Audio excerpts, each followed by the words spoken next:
আসসালামু আলাইকুম। আজ আমরা ফ্রি হ্যান্ড রাইটিং বা কথা বলার জন্য উচিত ছিল এই একটা বাক্য শিখে হাজার হাজার বাক্য আমরা নিজেরা বলতে পারবো বা লিখতে পারবো। যেমন, তোমার রোজা রাখা উচিত ছিল। যদি উচিত ছিল এরকম কোনো কথা বলা বা লেখার ভিতর আসে, সেক্ষেত্রে আমরা কি আনবো? Should have plus verb three. তাহলে এখানে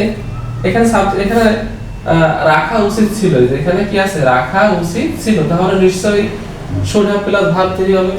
তাহলে তোমার রোজা রাখা উচিত ছিল, এখানে সাবজেক্ট কি? তোমার, অর্থাৎ কি? ইউ। এবার শুড হ্যাভ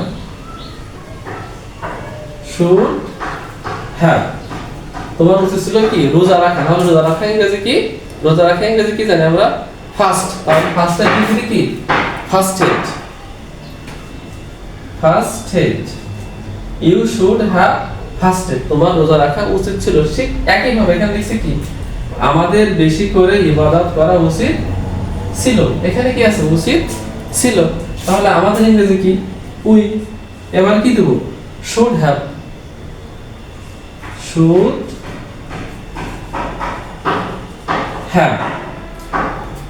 আমাদের উচিত ছিল কি করা? ইবাদত করা। তাহলে ইবাদত করা ইংরেজি কি? এরপরে কি ভার্ব থ্রি, ওরশিপড।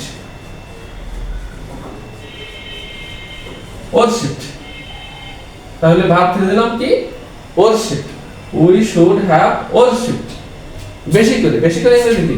বেশি ইংরেজি কি? মোর।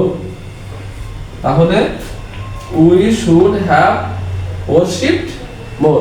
তাহলে এক কথা, আমরা যদি উচিত ছিল এরকম কোনো বিষয় যদি লেখার ক্ষেত্রে বা কথা বলার ক্ষেত্রে আসে, সেক্ষেত্রে আমরা কি ব্যবহার করব? Should have plus verb three. এই দুটো বাক্য যদি ভালোভাবে শেখা হয়, তাহলে এই দুটো বাক্য শিখে অনেক বাক্য আমরা লিখতে পারবো, কথা বলতে পারবো।